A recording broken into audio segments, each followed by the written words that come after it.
Assalamualaikum warahmatullahi wabarakatuh. Alhamdulillah wa syukrulillah la haula wa la quwata illa billah. Mahasiswa Prodi PGMI Stainu Temanggung. Alhamdulillah di pertemuan ini kita bisa melaksanakan kegiatan perkuliahan secara daring, dan di pertemuan ini akan saya sampaikan tentang konsep perkuliahan yang akan kita laksanakan selama 1 semester ke depan terkait dengan mata kuliah Pendidikan Kewarganegaraan atau PKN MI SD. Baik, sebelum kita membicarakan tentang teknis, ini ada beberapa konsep yang perlu saya sampaikan terhadap teman-teman semuanya, bahwa sebenarnya pendidikan kewarganegaraan ini menjadi roh ataupun menjadi inti dalam segala hal yang berkaitan dengan kegiatan kita dalam berbangsa dan juga bernegara. Karena begitu pentingnya, maka di sini saya analogikan ada beberapa hal yang saling terkait. Di antaranya terkait dengan wawasan kewarganegaraan Indonesia, yang dimana nantinya kita semua pasti akan membicarakan tentang sejarah perjuangan bangsa ini sebelum merdeka sampai kita merdeka, sampai kita nanti kelak melanjutkan perjuangan para pahlawan sesuai dengan peran kita masing-masing. Yang kedua, juga kita akan mempelajari nantinya sikap dan juga tanggung jawab secara demokratis yang akan kita implementasikan bersama dalam kehidupan berbangsa dan negara. Juga kita diharapkan nantinya bisa memiliki keterampilan kewarganegaraan sehingga kita bisa memiliki kecakapan khusus, kita bisa peka, kita bisa tanggap dalam segala hal ketika kita dihadapkan dengan situasi kebangsaan dan esensinya pada pergerakan kita yang akan memberikan manfaat bagi negara kita. Selanjutnya, dari situlah dari 3 ranah ini, dari aspek kognitif, afektif, dan juga psikomotor, akan membentuk kepribadian, akan membentuk jati diri kita sehingga kita menjadi warga partisipatif dalam bidang segala hal. Ada di bidang sosial politik, kemudian kita juga memiliki komitmen dalam membela negara, dan yang paling terakhir dan yang paling penting menjadi warga yang cerdas dan juga baik. Dengan 3 hal ini perlu juga ditambahkan dengan sikap percaya diri sebagai bangsa Indonesia. Nah, setelah ini muncul dalam kegiatan yang kita laksanakan dalam perguruan tinggi ataupun dalam pendidikan dasar maupun dimanapun itu, nanti esensi utamanya akan membentuk warga negara yang cerdas dan juga baik. Nah, untuk mewujudkannya kita tidak bisa melaksanakan sendiri, kita tidak bisa melaksanakan tanpa adanya pedoman ataupun fondasi utama, yaitu berupa Pancasila. Kita harus benar-benar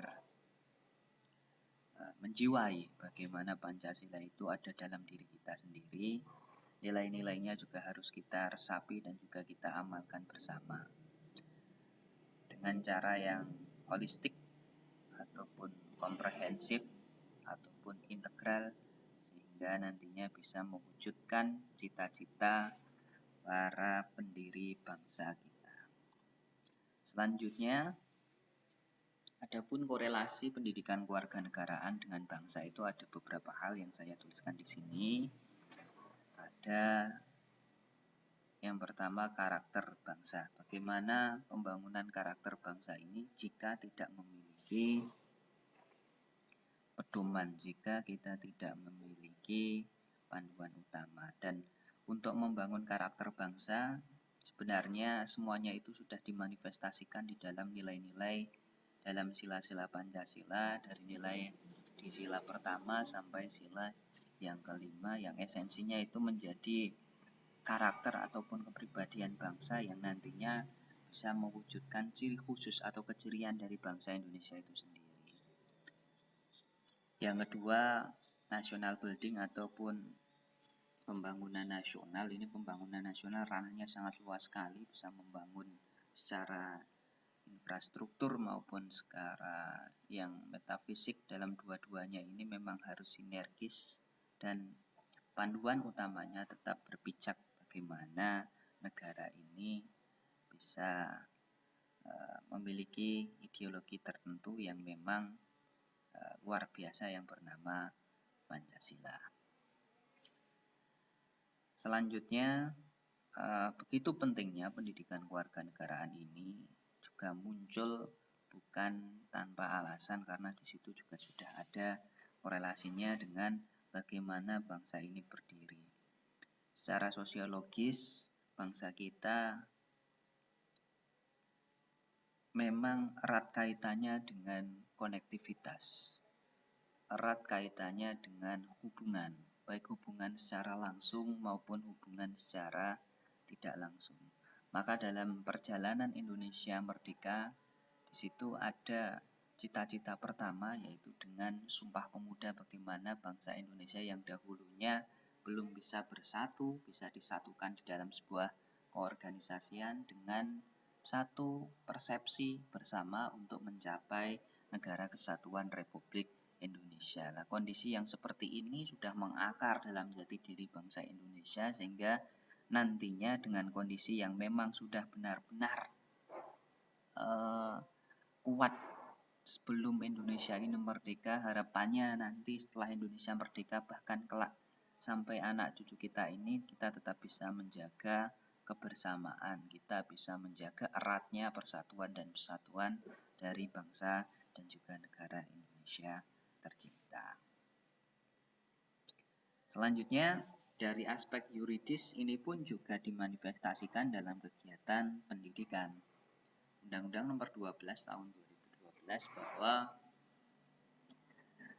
di jenjang pendidikan manapun itu juga perlu diajarkan pendidikan kewarganegaraan sebagai sarana untuk membangun warga negaranya supaya bisa partisipatif menjadi warga negara yang baik, berguna bagi bangsa dan juga negara. Maka pendidikan kewarganegaraan ini diajarkan melalui jenjang pendidikan tertentu, dari jenjang pendidikan dasar sampai jenjang perguruan tinggi, yang nantinya berakibat pada implementasi pendidikan kewarganegaraan di lingkungan masyarakat itu sendiri. Nah, ini begitu pentingnya pendidikan kewarganegaraan dengan bangsa, sehingga perlu saya sampaikan kepada teman-teman semua.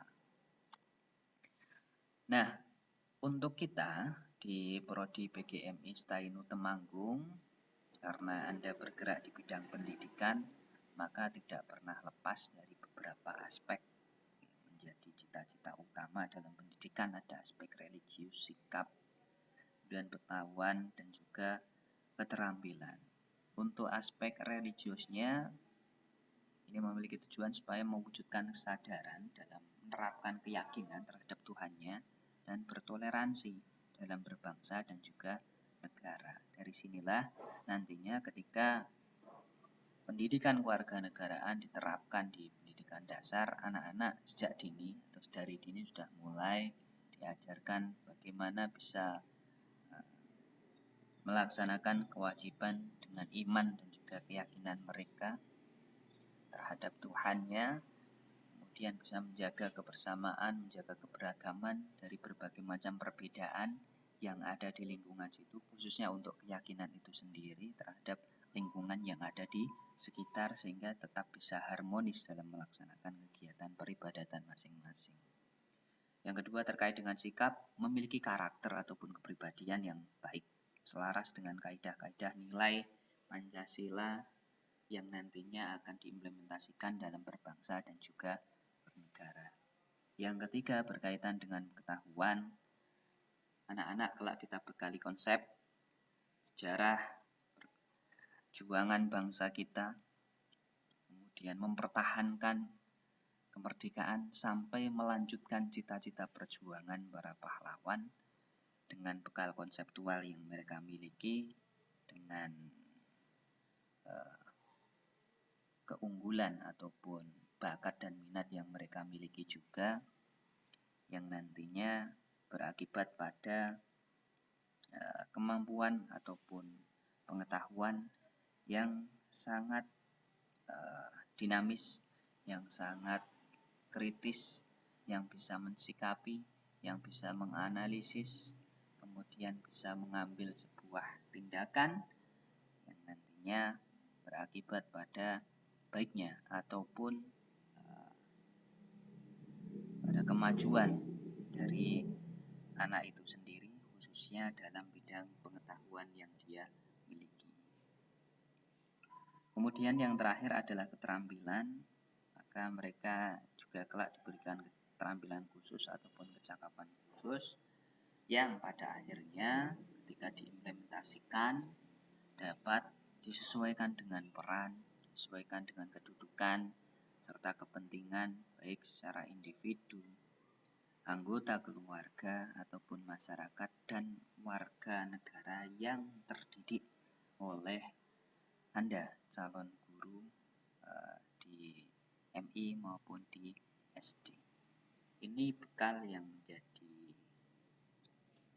PR kita bersama, yang menjadi tantangan teman-teman semua ketika kelak teman-teman mengimplementasikan pendidikan kewarganegaraan di MI maupun di SD. Pada akhirnya dengan tercapainya keempat aspek ini, maka menjadi indikator bahwa disitulah keberhasilan dalam pendidikan kewarganegaraan menghantarkan anak didik Anda semuanya ini menjadi warga negara yang baik, warga negara yang partisipatif. Itu. Kemudian, tujuan akhirnya seperti ini. Kita analisis bersama, ada warga negara yang baik, ada yang partisipatif, ada yang cerdas, dan juga bertanggung jawab. Warga negara yang baik kita esensikan sebagai warga negara yang dapat menyelaraskan segala hal yang berkaitan dengan peraturan, baik itu yang tertulis maupun yang tidak tertulis. Mereka dapat selaras, mereka dapat menerapkan, serta mereka dapat menghindari segala hal yang tidak sesuai dengan kaidah, yang tidak sesuai dengan aturan, yang tidak sesuai dengan tujuan dan juga cita-cita perjuangan bangsa. Yang kedua adalah warga negara yang partisipatif, artinya ketika berkaitan dengan segala hal yang esensi utamanya dengan harokah ataupun pergerakan, mereka langsung tanggap, mereka langsung bergerak tanpa menunggu instruksi, yang pada akhirnya bisa membantu khususnya untuk warga negara Indonesia ataupun kelompok tertentu yang memang membutuhkan kebutuhan dari warga negara tersebut.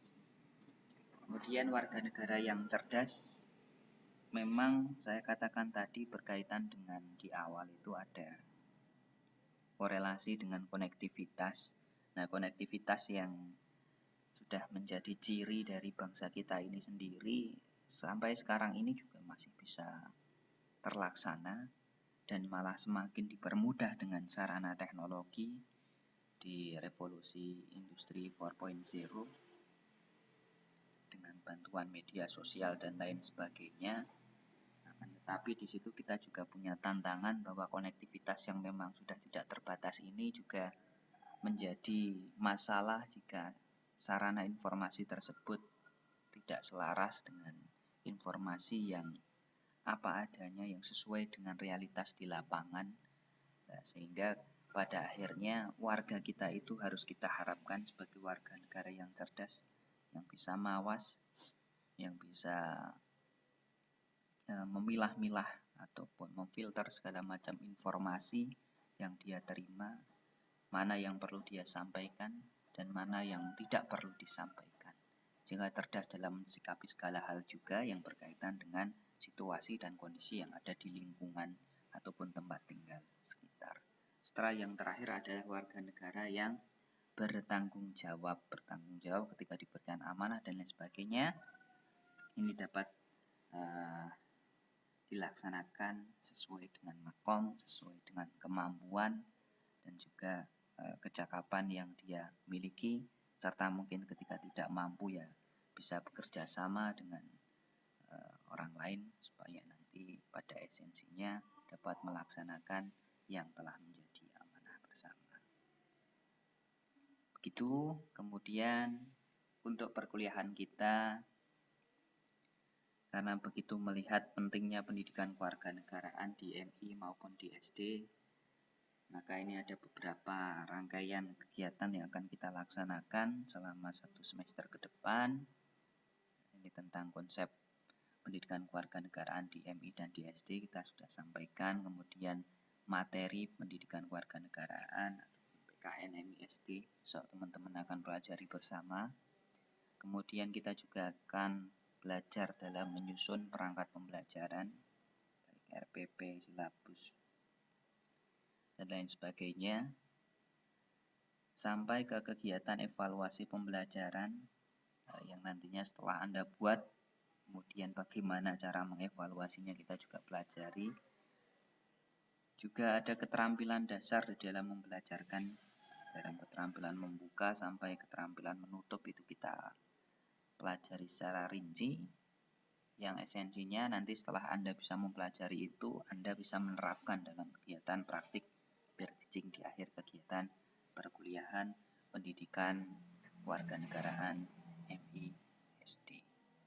Ini dulu dalam pengantar mata kuliah pendidikan kewarganegaraan MI SD. Semoga memberikan manfaat bagi teman-teman semua.